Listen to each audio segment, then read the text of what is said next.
नमस्कार दोस्तों, स्वागत है आपका अपने चैनल बीएच वर्ल्ड में। मैं पवन कुमार, मेंटर पॉलिटिकल साइंस, फिर से आपका आज स्वागत करता हूं।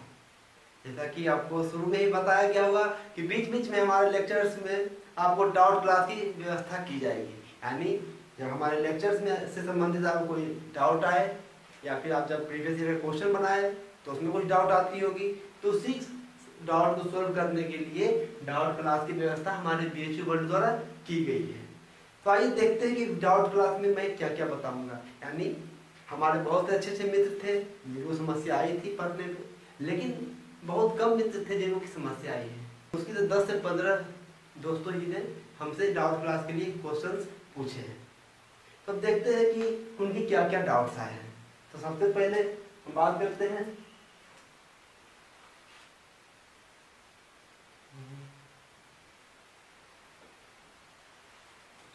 जो है प्रज्ञा भारद्वाज जी, ये है मथुरा यूपी से। ठीक है, देखिए क्या क्वेश्चन क्या है डाउट क्लासेज में। Explanation of 5 types of writs by supreme court, यानी सुप्रीम कोर्ट द्वारा जो रिट जारी किए जाते हैं उन्हीं के बारे में उन्होंने पूछा है। तो उनको मैं बताना चाहता हूं कि प्रज्ञा भारद्वाज जी को जब मैं आपको फंडामेंटल राइट्स पढ़ा रहा था तो आर्टिकल 32 आपने देखा होगा, जिसको बी आर अम्बेडकर जी ने क्या बताया था, संविधान की आत्मा।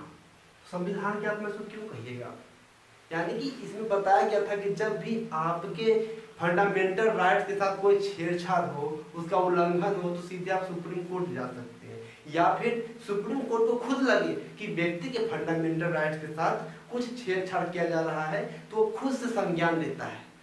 तो इसी में देखते हुए मैंने बताया था कि इसमें 5 टाइप के रिट्स जारी करता है। इसमें हैबियस कॉर्पस, मेंडमस, प्रोहिबिटेशन, टेरिटरी, ये सब 5 टाइप के रिट्स जारी करते हैं सुप्रीम कोर्ट, जो कि मैंने आपको लेक्चर में बहुत ही अच्छी तरह समझाया था। फिर भी यदि आपको समस्या हो रही है तो आप फिर से उस लेक्चर को देखिए कि वो क्या है। लेकिन फिर भी आपने पूछा है तो मैं थोड़े थोड़े शब्दों में बता देता हूँ कि क्या है। पहला है, आपने लिखा है हैबियस कॉर्पस। तो इसका हिंदी में मतलब होता है बंदी प्रत्यक्षीकरण। यानी आप सब से देख सकते हो कि क्या होता है कि बंदी को प्रत्यक्ष किया जाए, यानी कि जब सुप्रीम कोर्ट को लगे कि किसी व्यक्ति को बिना अपराध के कानून द्वारा जबरन बंद कर दिया गया है, तो उसे आदेश दिया जाता है सुप्रीम कोर्ट या हाई कोर्ट द्वारा कि अमुक व्यक्ति को हमारे सामने प्रत्यक्ष किया जाए, ताकि उस पर फिर से कार्रवाई की जा सके, और उसे यदि वो मुजरिम होगा तो उसे सजा दी जाएगी, यदि मुजरिम ना होगा तो उसे बाहर किया जाएगा। दूसरा है मैंडमस, यानी परमादेश। तो उसमें क्या है, मैं बताया था मैंडमस। आप देखिए लेक्चर्स को 2-3 बार, तभी आपको अच्छे से समझ में आएगी। देखिए मैंडमस में क्या है। मैंडमस में बताया गया था परमादेश, यानी कि यह सुप्रीम कोर्ट या हाई कोर्ट सरकारी अधिकारियों को आदेश देता है कि जब उसे लगे कि कोई अधिकारी अपने क्षेत्र से के अनुसार कार्य नहीं कर रहा हो, मतलब उसको जो कार्य दिया गया है वो कार्य नहीं कर रहा है, तो उसको करने के लिए वो आदेश देता है कि आपको ये कार्य करना चाहिए। ये हो गया आपका मैंडमस। तीसरा है क्या, प्रोहिबिटेशन, यानी प्रतिषेध। यह क्या होता है, सुप्रीम कोर्ट द्वारा या हाई कोर्ट द्वारा अपने निचली अदालत, जो उनके नजदीकी न्यायालय हो, जो नीचे हो, उनको आदेश दिया जाता है, यानी प्रतिषेध, प्रोहिबिटेशन दिया जाता है कि यह कार्य है जो आपके अधिकार क्षेत्र का नहीं है, ये आप ना करें। ये हो गया प्रोहिबिटेशन। तीसरा होता है टेरिटरी या फिर उत्प्रेषण। इसमें क्या है कि उत्प्रेषण मतलब कि जब सुप्रीम कोर्ट को लगे या उच्च न्यायालय को लगे कि जो अधीनस्थ न्यायालय है उस वहाँ जो पेंडिंग पड़े हुए केसेज है उनको आगे बढ़ाना चाहिए, तो इसके आदेश वो उत्प्रेषण के माध्यम से या टेरिटरी के माध्यम से देते हैं। पांचवा आता है अधिकार परीक्षा, यानी जब कोई अधिकारी, कोई व्यक्ति सरकारी अधिकारी हो, वो अपने अधिकार क्षेत्र से पांव ज्यादा फैलाने लगे, तो सुप्रीम कोर्ट उसे पूछता, भैया ये कार्य जो आप कर रहे हो ये किस अधिकार से कर रहे हो। यही आपके 5 टाइप्स के रिट्स होते हैं। उम्मीद करता हूं कि आपकी ये प्रॉब्लम जो है जो सॉल्व हो चुके होंगे। यदि आपको अच्छा लगा होगा तो अपने कमेंट बॉक्स में हमें जरूर बताइए कि आपके जो डाउट्स थे वो क्लियर हुए या नहीं। आपके दूसरे डाउट्स क्या है, right to property by removed from fundamental rights during the rule of which prime minister. देखिए ये आपका बहुत अच्छा क्वेश्चन है। देखिए मैंने आपको बताया था ये भी आपको ये चीज मैंने 2 बार बताया होगा।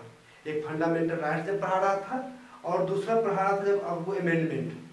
तो मैंने बताया था कि जब 44th अमेंडमेंट हुआ था, 44th अमेंडमेंट 1978, उसमें कांग्रेस की सरकार हटी थी और जनता दल की सरकार आई थी।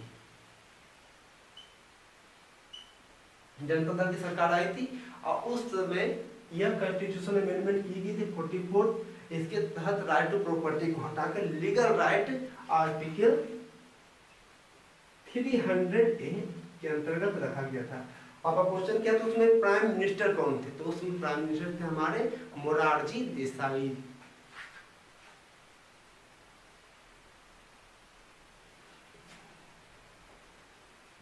मोरारजी देसाई जी उस समय हमारे देश के प्राइम मिनिस्टर थे। आपके डाउट क्लियर हो गए होंगे। अब देखिए तीसरा आपका क्वेश्चन क्या है, ये फ्रीडम ऑफ कॉन्शियसनेस।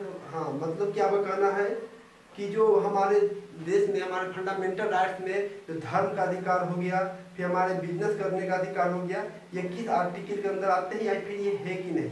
तो आप देख सकते हो, मैंने आपको फंडामेंटल राइट्स में ही बता दिया था कि आपको प्रोफेशन करने का अधिकार है, परंतु आपका वही प्रोफेशन कर सकते हो जो कि वैध हो, जो कि लीगल हो। इसके अलावा आपको धर्म का भी अधिकार है, यानी कि रिलीजन का अधिकार भी आपको मैंने बताया था, अच्छे से बताया था कि 25 से लेकर 28 तक में आप में राइट टू रिलीजन का वर्णन किया गया है। आप उसको फिर से देखिए, क्योंकि आप एक बार देखकर नहीं समझ सकते हो, ये कोई मूवी नहीं चल रही है। आपको कम से कम 2 से 3 बार आपको अवश्य देखने होंगे और उसको नोट्स बनाइए, उसको नोट्स को पढ़िए, फिर लेक्चर देखिए, तभी आपको ये अच्छे तरह से डाउट्स क्लियर होंगे। अब तीसरा आपका फिर 5वां क्वेश्चन क्या है?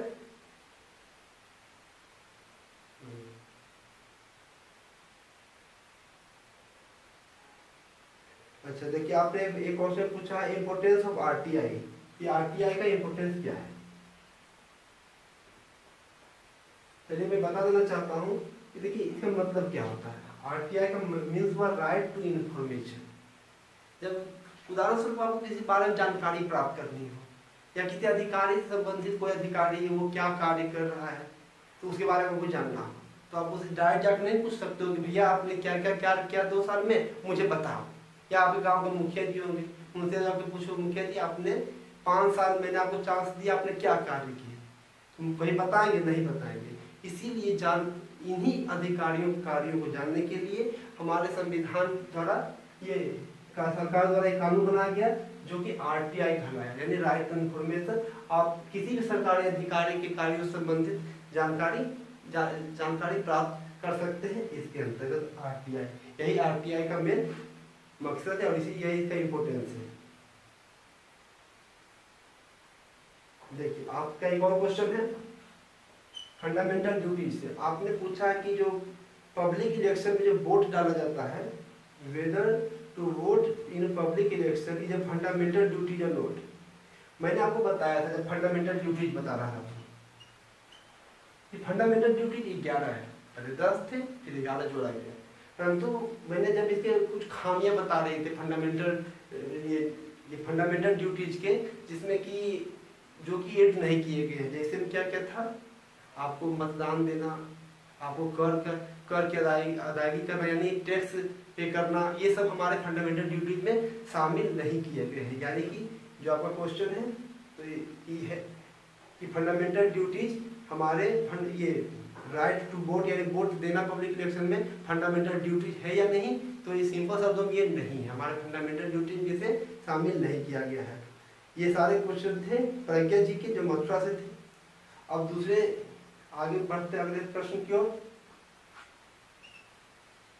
दूसरे है अजीत जी जो कि हजरत वैशाली बिहार से आ रहे हैं। देखिए इनका डाउट क्या है। अजीत जी आपका राइटिंग तो बहुत अच्छा है, अब देखते हैं क्या आपकी समस्या है। आपकी समस्या है कि संविधान की आत्मा प्रस्तावना को कहा जाता है, लेकिन भीमराव अम्बेडकर के अनुसार संविधान की आत्मा है संवैधानिक विचारों का अधिकार और राज्य के नीति निर्देशक तत्व। जब मैं आपको ये बता रहा था आर्टिकल 32, आप ध्यान रखिएगा आर्टिकल 32, तो मैंने इसका चर्चा वहां पर भी की थी और आपको नोट करके लिखवाया था इस चीज को कि जब आपको सिंपल शब्दों में पूछा जाए कि संविधान की आत्मा किसे कहा जाता है, तो आप आंख मूंद के मारिए प्रस्तावना यानी प्रियम्बल। परंतु जहाँ जहाँ अम्बेडकर जी लग गए, यानी कि जब आप पूछा जाएगा अम्बेडकर जी के अनुसार संविधान की आत्मा किसे कहा जाता है, और देखिए आप यहाँ पर भी दो टर्म आ जाते हैं। अम्बेडकर जी ने दो चीज को संविधान की आत्मा कह दिए थे, एक नीति निर्देशक तत्वों को और संवैधानिक उपचारों का अधिकार यानी आर्टिकल 32 को। देखिए अब यहाँ दोनों का डिफरेंस है। जब अम्बेडकर जी ने संवैधानिक उपचारों का अधिकार को कहे थे क्या, ये संविधान की आत्मा, तो उसके साथ एक चीज और लगाए थे, उन्होंने इसे आत्मा और हृदय कहा था, आत्मा और हृदय। ये हो गया आर्टिकल 32 को। परंतु दूसरी तरफ थे नीति निर्देशक तत्व, उनको उन्होंने कहा था आत्मा और दर्शन, आत्मा और दर्शन।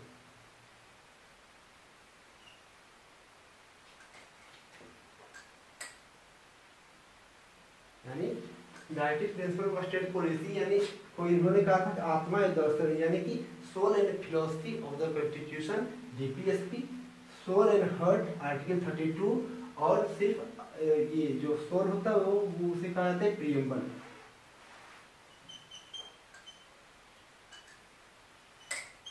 प्रियम्बल को आत्मा कहा जाता है। उम्मीद करता हूँ कि आपके जो प्रश्न होंगे, जो भी समस्या होगी, ये यहाँ से आपको सॉल्व हो गया होगा जीत जी। यदि आपको लगता है कि आपके डाउट क्लियर हो गए हैं तो आप हमें कमेंट बॉक्स में अवश्य बताएं। तो देखिए, तो आगे बढ़ते हुए देखते हैं कि अगला डाउट ये है कि जो पूछे पल्लवी श्रीवास्तव जी, जो सासाराम रोहतास है।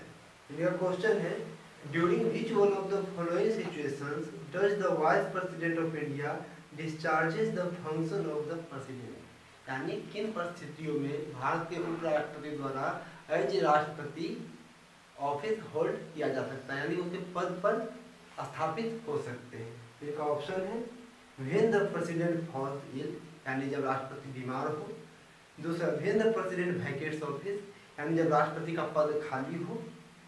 तीसरा है व्हेन द प्रेसिडेंट डाइज, यानी जब प्रेसिडेंट की मृत्यु हो गई हो। और when the president has been suspended, यानी जब राष्ट्रपति अपने पद से हट चुका हो। तो देखिए इसमें कौन सा ऑप्शन सही होगा। मैंने आपको बताया था कि किन परिस्थितियों में, पहला परिस्थिति है when the president health is, यानी जब राष्ट्रपति बीमार हो तो उपराष्ट्रपति एज राष्ट्रपति कार्य कर सकता है, यानी पहला ऑप्शन आपका सही है। दूसरा क्या है व्हेन द प्रेसिडेंट वैकेट्स ऑफिस। तीसरा है व्हेन द प्रेसिडेंट डाइज, यानी जब राष्ट्रपति की मृत्यु हो गई हो तो उपराष्ट्रपति एज राष्ट्रपति कार्य कर सकता है, यानी ये भी सही है। चौथा है आपका when the president has been suspended, यानी जब राष्ट्रपति अपने पद से हट चुका हो। तो यहाँ पर अभी इस अवस्था में भी उपराष्ट्रपति एज राष्ट्रपति कार्य कर सकता है। परंतु जो आपका दूसरा ऑप्शन है व्हेन द प्रेसिडेंट वैकेट्स ऑफिस, यानी जब राष्ट्रपति का पद खाली हो। तो मैंने आपको बताया था कि राष्ट्रपति का पद कभी खाली नहीं होता है, क्योंकि जब भी राष्ट्रपति का पद खाली हो, यानी राष्ट्रपति ना हो तो उपराष्ट्रपति जो राष्ट्रपति कार्य करेगा, या जब उपराष्ट्रपति ना हो तो सुप्रीम कोर्ट के जो मोस्ट जज होते हैं वो एज राष्ट्रपति कार्य करेंगे। इस प्रकार से राष्ट्रपति का पद कभी खाली नहीं होता है। तो इसलिए आपके जो होंगे 1, 3 और 4 सही है, बाकी दूसरा आपके गलत माने जाएंगे। ये थे पल्लवी श्रीवास्तव जी। अब अगले क्वेश्चन की ओर बढ़ते हैं, जो कि पूछे हैं हमारे अंकित कुमार, जो कि बेगूसराय बिहार से हैं। अब देखते हैं इनका कौन सा क्वेश्चन, इनका डाउट है कि first CEO of NITI Aayog या फर्स्ट सीईओ ऑफ योजना आयोग होगी। यानी कि जब मैं इनको बता देना चाहता हूँ कि जो योजना आयोग है, जो नया नाम है, यानी नवीनीकरण किया गया था, यानी मॉडर्नाइजेशन किया था, नाम में सिर्फ चेंज किया गया था। जो नीति आयोग के कार्य थे वही योजना आयोग के भी कार्य है, लेकिन सिर्फ नाम में चेंज किया गया था। लेकिन यदि आपको फर्स्ट पूछा जाए कि फर्स्ट सीईओ ऑफ योजना आयोग, तो वो वही सीईओ होंगे जो कि प्रथम सीईओ ऑफ नीति आयोग है। वो कौन थे? सिंधु श्री खुल्लर। सिंधु श्री खुल्लर जी हमारे नीति आयोग के प्रथम सीईओ थे, वही हमारे योजना आयोग के भी प्रथम सीईओ कहलाएंगे, क्योंकि सिर्फ नाम में चेंज किया गया था। इसलिए जो नीति आयोग के प्रथम सीईओ थे वही योजना आयोग के भी प्रथम सीईओ कहलाएंगे। मिलकर इनका यही एक डाउट था, जो कि आशा करता हूँ मैंने क्लियर कर दिया। यदि आपको ऐसा लगता तो आप हमारे कमेंट बॉक्स में जरूर बताइएगा। अगला क्वेश्चन देखते हैं क्या है। देखिए, एक बहुत ही महत्वपूर्ण क्वेश्चन इनके द्वारा पूछा गया, जो कि मैंने लेक्चर से बताया था, लेकिन फिर भी यदि आपको फिर भी समस्या हुई है तो देखिए मैं फिर से इसको बताना चाहता हूँ एक बार। हाँ, ये का क्वेश्चन है, ये है शुभम यादव जी जो है रायबरेली यूपी से। ये का प्रश्न, time period of 61st amendment ये कब किया गया था। तो मैंने जब आपको बताया गया, जब बता रहा था ये कि 61st अमेंडमेंट कब किया गया था, इसके तहत क्या किया गया था कि जो वोटर्स होते हैं उनकी एज 21 से 18 कर दिया गया था। ये लाया गया था 1988 में, यानी ये लाया गया था और ये पारित भी 1988 में ही हो गया था, परंतु इसका इम्प्लीमेंट कब किया गया था तो 1989। इसलिए जब भी आप कहीं पढ़ते होंगे तो ये पढ़ते होंगे 1989, परंतु मैंने आपको कॉन्स्टिट्यूशन अमेंडमेंट की टॉपिक पढ़ाया था, इसलिए मैंने आपको 1988 बताया था, क्योंकि यह 1988 में प्रस्ताव पारित हुआ था, परंतु इसका इम्प्लीमेंट हम लोग पर 1989 से किया गया था। इसीलिए आप अधिकांश बुक में 1989 पढ़ते हो।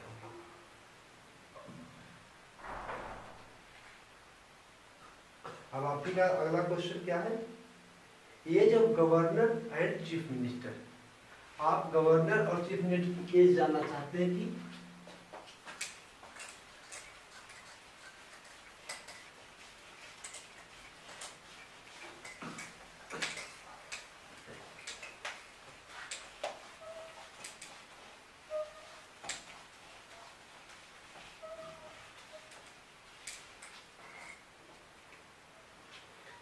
देखिए, जब मैं डाउट क्लास में बताया था कि आप उन्हीं टॉपिक को चूज कीजिए जो कि मैंने आपको पढ़ा चुका हूँ, और मैं जो पढ़ाया हूँ उसी से क्वेश्चन आएंगे।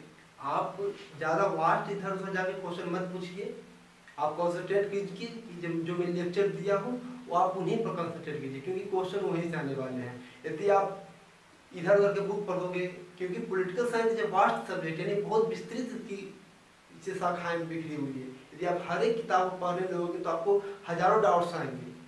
लेकिन आपको सिर्फ बीए एंट्रेंस पर फोकस करने के लिए हमारे द्वारा दिए गए लेक्चर पर्याप्त है, आप सिर्फ उन्हीं को पढ़िए और उनमें जो डाउट्स आते हैं वो हमसे सिर्फ पूछा कीजिए।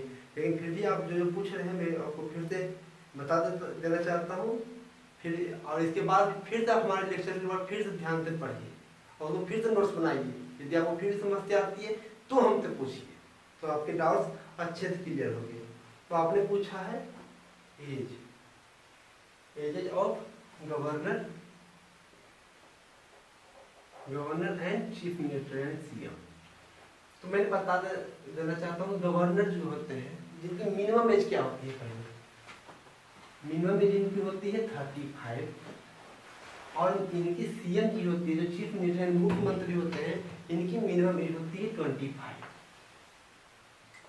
अब यदि आप मैक्सिमम एज जानना चाहते होंगे, मैक्सिमम एज, तो हमारे संविधान में न तो राष्ट्रपति, न तो प्रधानमंत्री, न तो गवर्नर, न तो चीफ मिनिस्टर, इन्हीं के लिए मैक्सिमम एज की एज का निर्धारण नहीं किया गया है, यानी कि वो जब तक चाहे अपने पद पर धारण कर सकते हैं। तो मैक्सिमम एज नोट डिफाइन है, यानी इनकी मैक्सिमम एज का कोई प्रावधान नहीं किया गया है।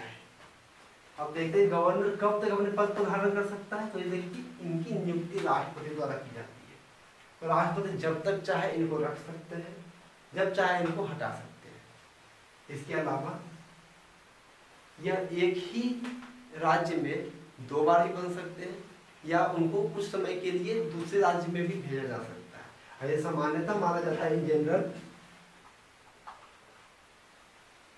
अब देखिए, टाइम पीरियड जानना चाह रहे हैं कि टाइम पीरियड कितना होता है ये शासन का। तो सामान्यतः इन जनरल केस गवर्नर और चीफ मिनिस्टर दोनों की टाइम पीरियड जो होता है 5 साल माना गया, यानी 5 ईयर। परंतु इन्हें बीच में भी हटाया जा सकता है। गवर्नर चाहे तो अपना इस्तीफा राष्ट्रपति को सौंप सकते हैं, चीफ मिनिस्टर चाहे तो भी अपने पास इस्तीफा दे सकते हैं। तो इनकी मिनिमम एज कोई है नहीं, लेकिन मैक्सिमम 5 साल मानी जाती है। लेकिन दोबारा राष्ट्रपति के आज्ञा के अनुसार गवर्नर दोबारा भी बन सकते हैं। और चीफ मिनिस्टर यदि फिर से इलेक्शन जीतते हैं तो फिर से वो सीएम बन सकते हैं। इनकी मैक्सिमम एज भी डिफाइन नहीं की जा सकती। आशा करता हूँ कि आपका ये भी डाउट क्लियर हो गया होगा। अब देखिए आपका फिर एक डाउट है, हु कैन वोट और नोट इन प्रेसिडेंट इलेक्शन।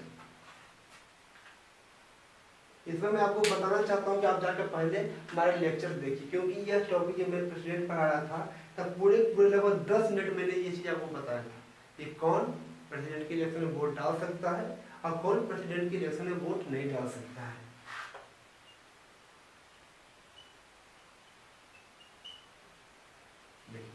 फिर से लेकिन मैं यहाँ पर आपको बता देना चाहता हूँ, देखिए जब आपने पूछ ही दिया है तो प्रेसिडेंट के इलेक्शन में कौन कौन वोट डालते हैं। तो both elected member of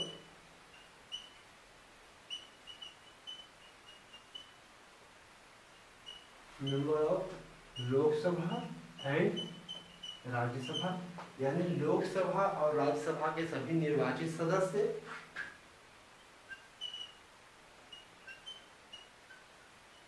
elected member of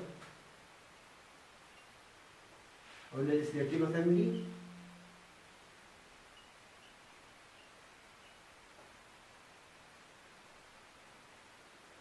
यानी इलेक्टेड मेंबर लेजिस्लेटिव असेंबली, यानी कि जो विधानसभा होती है राज्य की, वहाँ के जो निर्वाचित सदस्य होते हैं वो भी राष्ट्रपति के चुनाव में भागीदारी लेते हैं। इसके अलावा दिल्ली और पुडुचेरी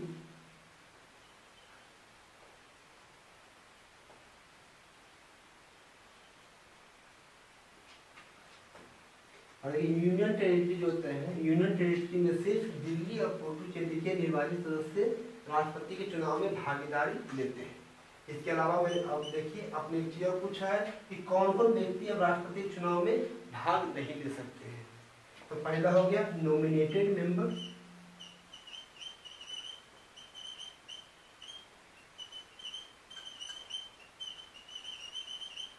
नॉमिनेटेड मेंबर जो कि मनोनीत सदस्य होते हैं, जिनकी नियुक्ति राष्ट्रपति द्वारा की जाती है वो, और लेजिस्लेटिव काउंसिल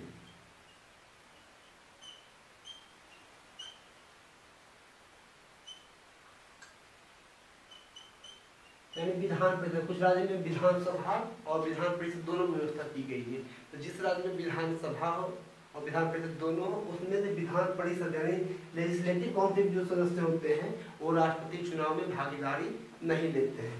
इसके अलावा nominated member of Lok Sabha and Rajya Sabha and ये लेजिस्लेटिव असेंबली के भी जो निर्वाचित सदस्य होते हैं वो भी राष्ट्रपति चुनाव में भागीदारी नहीं लेते हैं, यानी पार्टिसिपेट नहीं करते हैं। ये चीज मैंने आपको अच्छे से बताया था, लेकिन फिर भी आपने पूछा है था तो शायद आपको डाउट फिर भी होंगे। फिर भी देख लीजिए, मैंने इसको फिर से बता दिया और हमारे लेक्चर को फिर से जरूर देखिएगा। अब देखते हैं आपके अगले डाउट्स की ओर।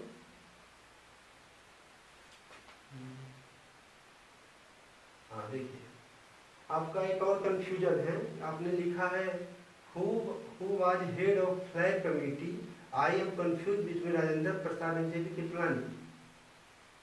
आपने साथ हमारे लेक्चर्स को फिर नहीं देखा है, क्योंकि आपको कंफ्यूजन की कोई बात ही नहीं है। मैंने आपको सीधे शब्दों में बताया था कि फ्लैग कमेटी के जो हेड बनाए गए थे वो अपने राजेंद्र प्रसाद जी थे, जेपी कृपलानी में कहीं चर्चा ही नहीं है। तो आप कंफ्यूजन पता नहीं क्यों हो गया, देख लीजिए।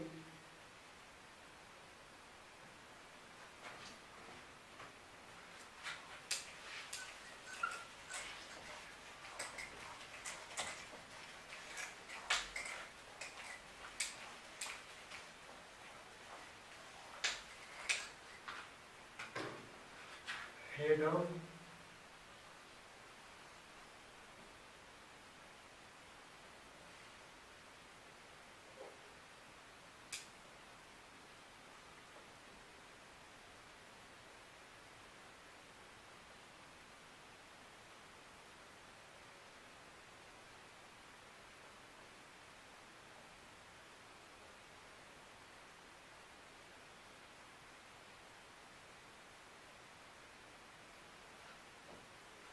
आपका हो गया दूसरा डाउट। चलिए शुभम यादव जी, आपका सारे डाउट्स क्लियर हो गए होंगे उम्मीद करता हूँ। आपने एक चीज और पूछा है आर्टिकल 35।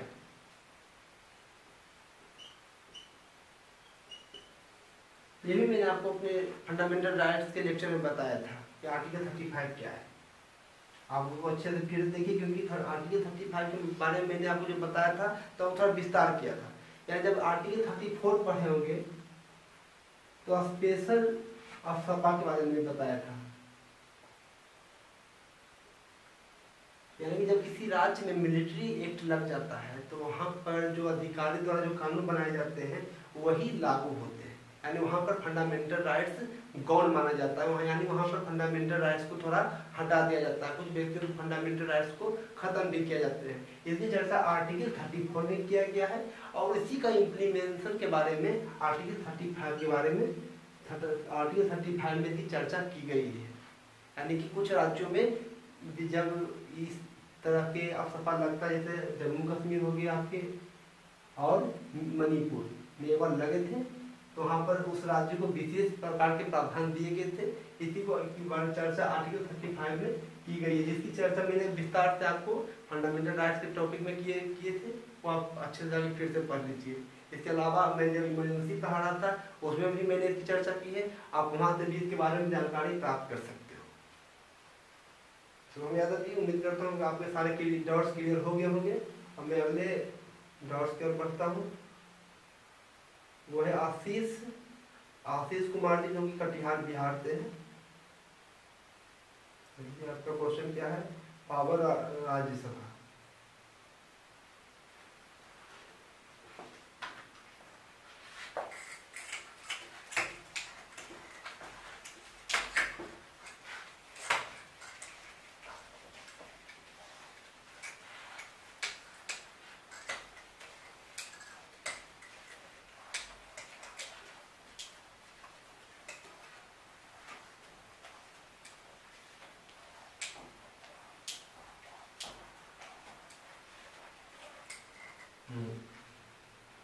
तो आशीष, जो आपने क्वेश्चन पूछे हैं, आपने तो लंबे लगभग 10 क्वेश्चन पूछ दिया है, लेकिन आपका जो क्वेश्चन का लेवल लगता नहीं कि आप हमारे लेक्चर्स को पढ़ पा रहे हो। क्योंकि आपने जो क्वेश्चन पूछा है वो लगता नहीं कि बीच एंट्रेंस के लिए ये आपने किसी सेमेस्टर एग्जाम का क्वेश्चन हमें थमा दिया है। ठीक है, आपने एग्जाम, आपका क्वेश्चन क्या है? Give an example of making law in national list for the national interest.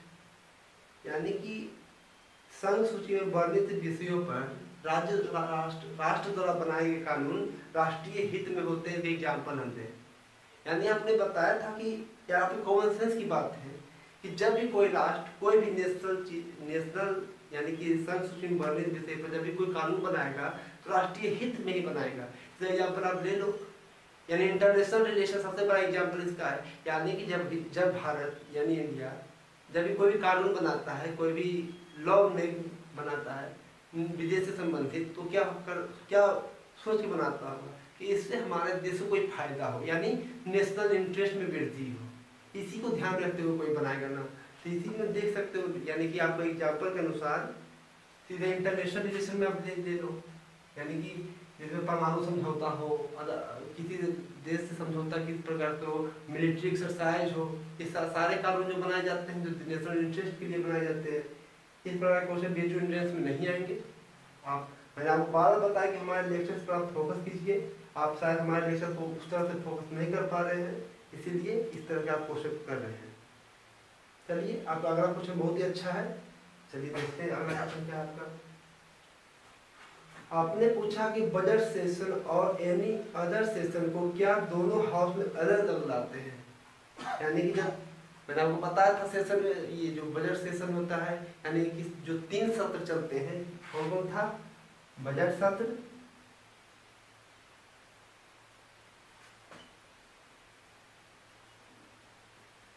Budget session, monsoon session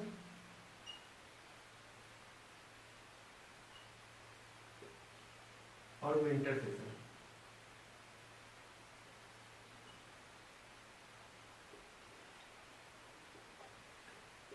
इसमें देखिए, जो भी बजट सेशन जो होता है जो तीनों दोनों हाउस में नहीं, ये सिर्फ और सिर्फ लोकसभा में रखे जाते हैं और उस पर चर्चा दोनों हाउस में होती है, यानी कि जो बजट सेशन को लोकसभा में रखे जाते हैं और उस पर जो बिल पारित होगा वो लोकसभा राज्यसभा दोनों बात करते हैं, लेकिन ये सिर्फ और सिर्फ बजट लोकसभा में ही रखे जाते हैं। बाकी मानसून सेशन और विंटर सेशन लोकसभा राज्यसभा दोनों में समान रूप से आते हैं। इसको भी मैंने अपने लेक्चर में बताया था, लेकिन शायद आप लोग पता नहीं एक ही उसी चीज़ों क्यों बार बार क्वेश्चन पूछ रहे हो, जो कि मैंने अपने लेक्चर में बहुत अच्छे तरह से पढ़ाया था। चलिए फिर आपने क्वेश्चन पूछा है बजट सेशन से ही, it is necessary that parliament has to meet for all 3 session in year.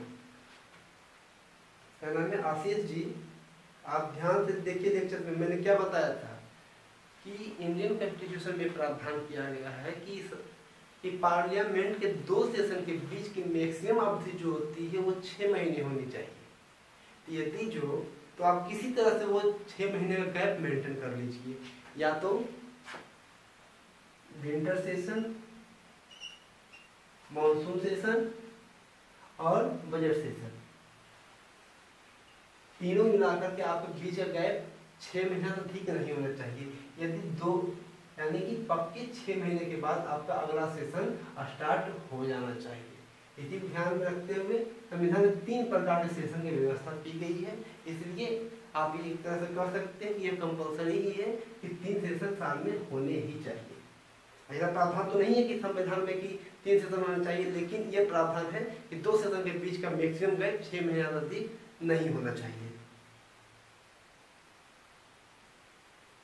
चलिए आपका फिर अगला क्वेश्चन है पार्लियामेंट से।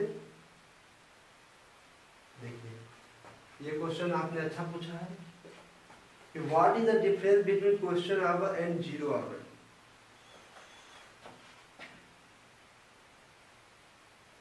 Question hour and zero our क्या है? क्वेश्चन आवर क्या होता है, यानी प्रश्न काल, और जीरो आवर होता है शून्य काल। देखिए जीरो आवर के बारे में कह सकते हैं कि जीरो आवर है जो मेड इन इंडिया है। जीरो आवर की व्यवस्था सिर्फ और सिर्फ इंडिया में किया गया है, या किसी देश के द्वारा नकल हमने नहीं किया बल्कि खुद का बनाया हुआ है। तो देखिए प्रश्न काल और जीरो आवर में आप अंतर को पूछे, तो मैंने इसको मैंने बताया हुआ लेक्चर, आप फिर देखिए इसको, लेकिन फिर भी मैं यहाँ पर फिर से बता रहा हूँ कि क्वेश्चन आवर क्या होता है, यानी प्रश्न काल। ये लोकसभा टाइम पीरियड पर देखते हैं कि कब होता स्टार्ट, यानी जब पार्लियामेंट की कार्यवाही शुरू होती है तो सबसे पहले जो सेशन होता है यानी 11 बजे पार्लियामेंट का सेशन स्टार्ट होता है। तो 11 से 12 जो होता है आपका चलता है क्वेश्चन आवर। फिर 12 से जो 1 चलता है वो कहलाता है शून्य यानी जीरो आवर। उसके बाद 1 से 2 आपका लंच होता है। उसके बाद 2 से अनलिमिटेड टाइम तक जो जहाँ तक अभी पार्लियामेंट चलेगी उसमें अलग अलग कार्यवाहियाँ होती है। तो आपने यहाँ पर मैं आपको सिर्फ क्वेश्चन आवर जीरो आवर की बात करूँगा। देखिए ये आपकी टाइमिंग हो गई कि क्वेश्चन आवर स्टार्टिंग में 11 से 12 चलती है, जीरो आवर 12 से 1 के बीच में चलती है। अब देखिए इस दोनों में अंतर क्या है, कि किस प्रकार के क्वेश्चन दोनों में पूछे जाते हैं। देखिए पहला है आपका क्वेश्चन आवर, जिसमें पूछे जाते हैं 3 टाइप के क्वेश्चन। एक होता है तारांकित प्रश्न और तारांकित प्रश्न और short notice question. Starred question और स्टर्ड क्वेश्चन और शॉर्ट नोटिस क्वेश्चन।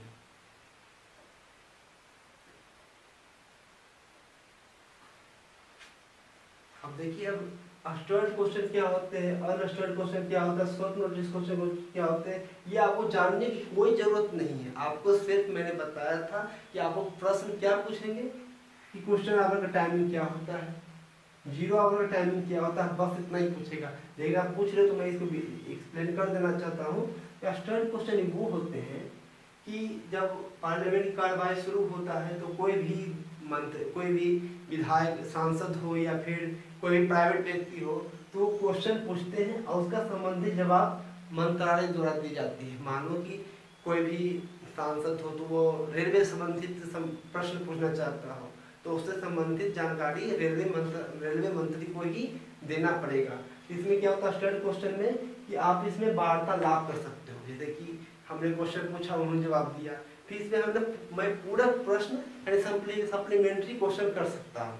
ये हो गया स्टडी क्वेश्चन में, यानी कि इसमें वार्तालाप हो सकती है। दूसरा होता अनस्टडी क्वेश्चन, इसमें भी उसी तरह के क्वेश्चन पूछे जाते हैं, परंतु इसमें जो जवाब दिया जाता है वो बोल कर नहीं बल्कि ये हैंड रिटन दिया जाता है, यानी लिखित जवाब दी जाती है और इसमें पूरक प्रश्न यानी सप्लीमेंट्री क्वेश्चन पूछने की अनुमति नहीं होती है, जो होता है अनस्टडी क्वेश्चन। तीसरा होता है शॉर्ट नोटिस क्वेश्चन, यानी इस टाइप के क्वेश्चन पूछने से पहले आपको कुछ समय का नोटिस देना होगा। मानो कि एग्जाम्पल स्वरूप आप एक कोई सांसद है वो एक खड़ा होकर पूछ दिया रेलवे मंत्रालय से, सर मनवाड़ी स्टेशन पर ये व्यवस्था नहीं है, चापाकल टूटा हुआ है। अब जो रेल मंत्री है वो पूरे इंडिया के रेलवे मंत्रालय को कार्यभार संभाल रहा है, उसको क्या पता कि मनवाड़ी स्टेशन पर वो पानी का टंकी फूटा हुआ है। तो इसके लिए उसे एक समय पहले नोटिस देना पड़ता है कि आपको इस टाइप के क्वेश्चन मैं पूछूंगा और आपका जवाब यहाँ से आने चाहिए, यानी इस प्रकार हो जाते हैं इसमें शॉर्ट नोटिस क्वेश्चन में। यानी ये जितने भी सवाल पूछे जाते हैं क्वेश्चन आवर में वो पहले से उस विभाग के मंत्रालय को खबर होती है।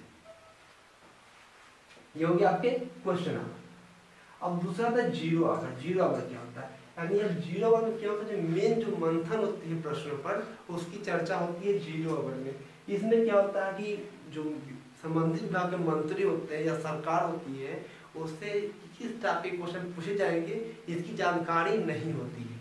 यही बेसिक डिफरेंस होती है क्वेश्चन आवर और जीरो आवर में, कि क्वेश्चन आवर जो भी प्रश्न पूछे जाते हैं उनकी जानकारी पहले से संबंधित मंत्रालय को होती है, परंतु जीरो आवर में संबंधित मंत्रालय से किस टाइप के क्वेश्चन पूछे जाएंगे इसकी जानकारी उन्हें नहीं होती है। मैं करता हूँ कि आपको ये चीज समझ में आ गई होगी। अब एक क्या हो आपने पूछा इसी में, हाँ, what is the timing by question hour and zero hour in Rajya Sabha. देखिए अब राज्यसभा में थोड़ा अंतर हो जाता है।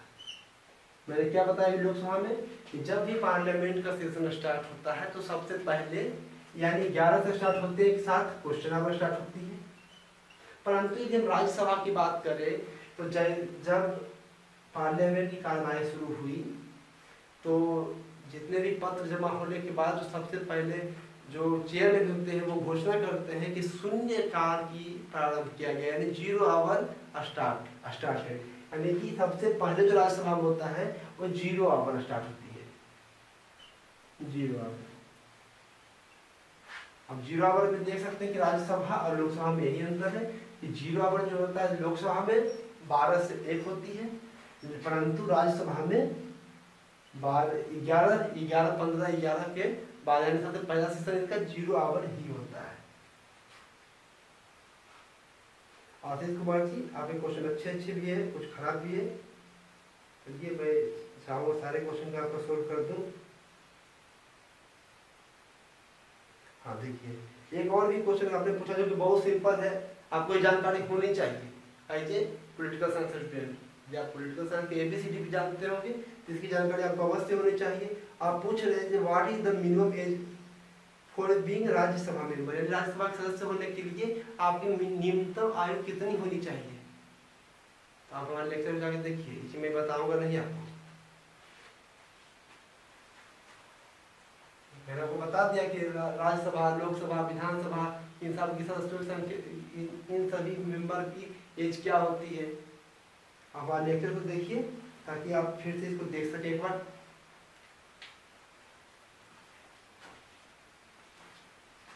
देखिए कुछ व्यक्ति इसी से कुछ क्वेश्चन पूछते हैं कि हमारे देश के प्राइम मिनिस्टर कौन है, इससे पहले कौन थे। इस टाइप के क्वेश्चन का जवाब मैं देना नहीं उचित समझता हूँ। मैं देखिए आगे बढ़ता हूँ। तो आइए अब हम आगे बढ़ते हुए बात करते हैं अगले क्वेश्चन की।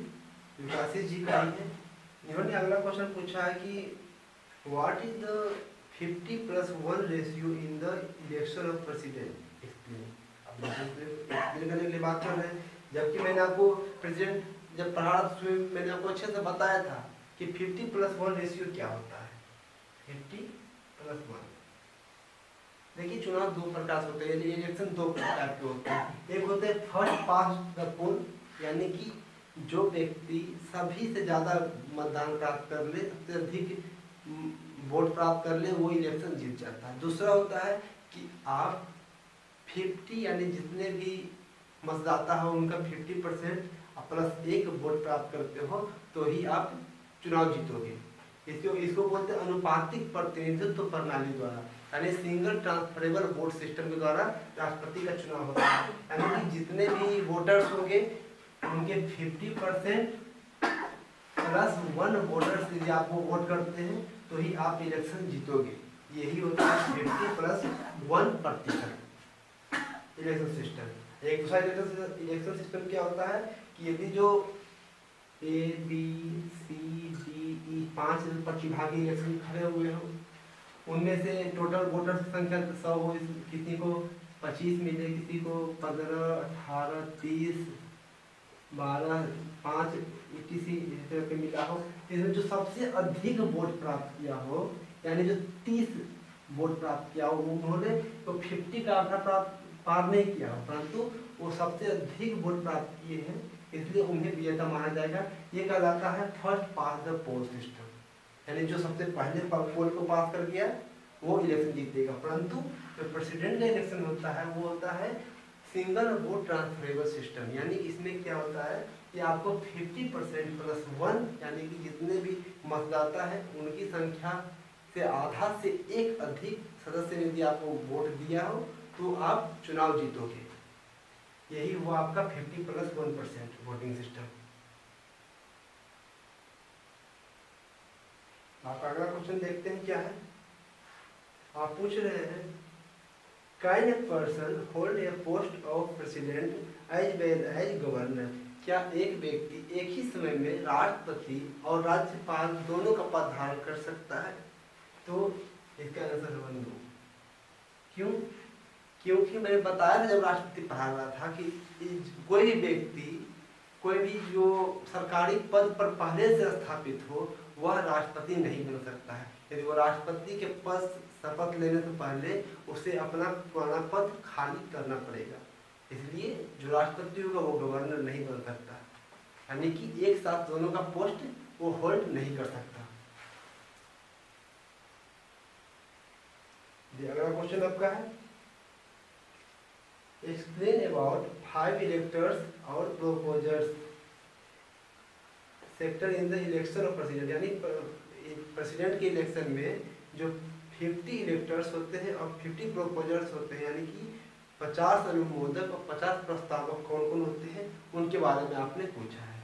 तो मैं बता देना चाहता हूँ, देखिए राष्ट्रपति के इलेक्शन में खड़ा होने के लिए यानी कि चुनाव में पार्टिसिपेट करने के लिए आपको कम से कम 50 सांसद या विधायक और एज ए इलेक्टर्स यानी अनुमोदक और 50 विधायक या सांसद प्रोपोजर्स होने चाहिए, यानी जो कि आपके नाम का प्रस्ताव रखे चुनाव के लिए, और 50 व्यक्ति ऐसे हो जो आपके अनुमोदन करें आपके नाम का, ये व्यक्ति, ये अमुक व्यक्ति को राष्ट्रपति एज ए प्रेसिडेंट इलेक्शन में पार्टिसिपेट करने का मौका दिया जाए। यही होता है 50 इलेक्टर्स और 50 प्रोपोजर्स।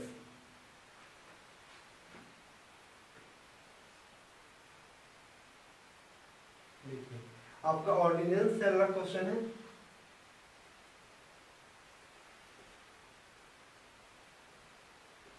ऑर्डिनेंस यानी अध्यादेश।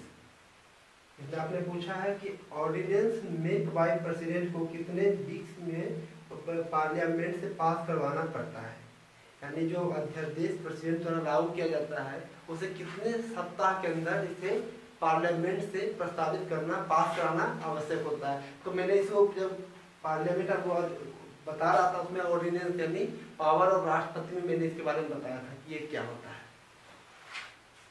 राष्ट्रपति द्वारा यह अध्यादेश लाया जाता है। ये कब लाया जाता है? जब पार्लियामेंट का कोई एक सेशन या दोनों सेशन नहीं चल रहा हो तो इसकी मैक्सिमम अवधि जो होती है, या इसकी मैक्सिमम अवधि होती है 6 महीने से, यानी कि राष्ट्रपति द्वारा लाए गए अध्यादेश को 6 महीने के अंदर भीतर पार्लियामेंट से प्रस्तावित करना आवश्यक होता है, यानी इसे पास करवाना पड़ता है। और दूसरा होता है कि यदि पार्लियामेंट का सेशन चल रहा हो तो उसके सेशन के दूसरे बैठक से 6 हफ्ता के अंदर यानी 6 वीक के अंदर अंदर उसे पारित करवाना आवश्यक होता है। 6 वीक यहाँ पर देखिए 2 टाइप के कंफ्यूजन आते हैं, एक मैक्सिमम 6 वीक और 6 मंथ। इसमें क्या होता है, यदि जो पार्लियामेंट का सेशन नहीं चल रहा हो तो उस समय मैक्सिमम अवधि होती है ऑर्डिनेंस की 6 मंथ, और यदि पार्लियामेंट का सेशन चल रहा हो और उस समय पार्लियामेंट द्वारा इसे पारित नहीं किया जा रहा हो तो यह 6 वीक के बाद यह अपने आप ये समाप्त हो जाएगा, यदि पार्लियामेंट इसे पारित नहीं करता हो तो।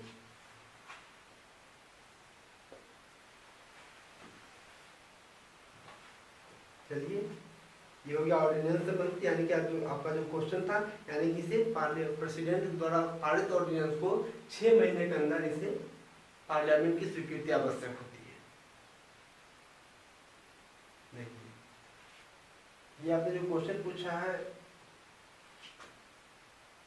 Suppose if the both house of the parliament is not running, आपने कहा कि यदि मान लिया जाए कि पार्लियामेंट का दोनों सेशन चालू नहीं हो, यानी कि काम कार्यरत नहीं हो, then after from where will the president approve the ordinance, यानी कि राष्ट्रपति द्वारा लागू किया गया ऑर्डिनेंस कहाँ से प्रस्तावित होगा या कहाँ से लागू होगा। तो मैंने आपको बताया था कि राष्ट्रपति द्वारा जो अध्यादेश लागू किया जाता है उसकी मैक्सिमम अवधि 6 महीने रखी गई है, और पार्लियामेंट के 2 सेशन की मैक्सिमम अवधि भी 6 महीने रखी गई है। तो 6 महीने के अंदर अंदर ये राष्ट्रपति द्वारा जो ऑर्डिनेंस हो, जो पारित किया गया हो, और उसे पार्लियामेंट के द्वारा उसे पारित किया ही जाएगा, क्योंकि मैक्सिमम अवधि दोनों का सेम होता है। इसी को आप फिर से अपने खुद से कॉमन सेंस लगाइए। आप एक और क्वेश्चन है, पीएम बनने के बाद फिर से वो अपना मेजोरिटी कैसे खो सकता है 5 साल के अंदर। मैंने आपको बताया था कि जब भी कोई प्रेसिडेंट बनता है, जब भी कोई प्राइम मिनिस्टर बनता है यानी प्रधानमंत्री, तो वह दल का सर्वोच्च नेता होता है। तो ये जरूरी नहीं है कि जब भी कोई प्रधानमंत्री बन गया तो वो फिर अपना मेजोरिटी नहीं खो सकती है, क्योंकि वो जब भी कोई दल जीत कर आता है तो वो खुद में नहीं बल्कि विभिन्न दलों के नेतृत्व यानी कि अलायंस करके भी वो सरकार बनाती है। यदि वो अलायंस टूट गई तो सरकार गिर जाएगी, क्योंकि वो अपना बहुमत खो देता है। ये सब क्वेश्चन पूछने वाले नहीं है, लेकिन फिर भी आप पूछ रहे हो तो मैं बता रहा हूँ।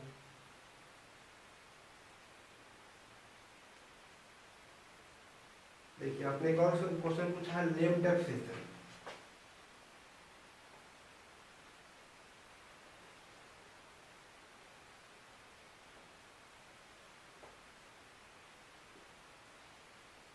ये लेम डक सेशन क्या होता है?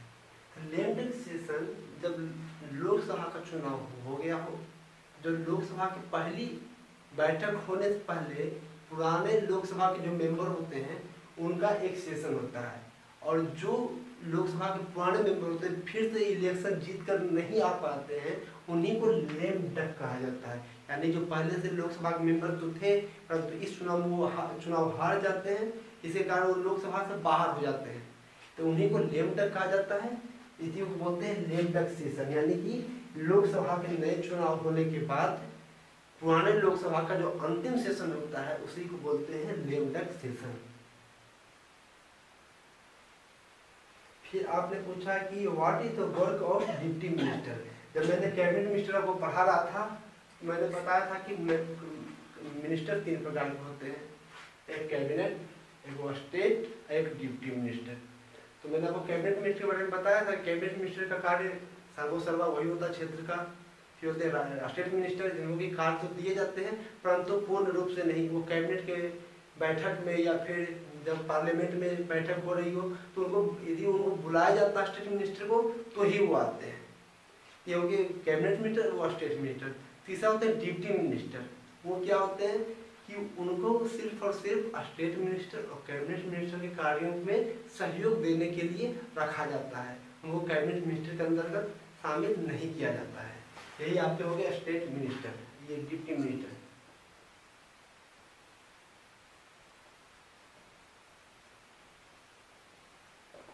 ये हो गया आपका डिप्टी मिनिस्टर। यानी मिनिस्टर 3 प्रकार के होते हैं। डिप्टी मिनिस्टर का कार्य क्या होता है, वो कैबिनेट मिनिस्टर और स्टेट मिनिस्टर के कार्यों में सहयोग देना, यानी कि उनके कार्य विस्तृत हो तो वो अपने अनुसार उनके सहयोग लेंगे और आपको उनको सहयोग करना पड़ेगा। यही स्टेट डिप्टी मिनिस्टर का इतना ही योगदान होता है। चलिए, इस तरह से आप सभी का लगभग डाउट क्वेश्चन समाप्त हो गए। अब आप सभी को आपका डाउट क्लियर हुआ है या नहीं, ये हमें आप हमारे कमेंट बॉक्स में जरूर बताइए। यदि फिर भी आपको कोई डाउट हो तो हमें फिर पूछिएगा, मैं आपको फिर भी बताऊंगा। धन्यवाद, शुभ प्रभात।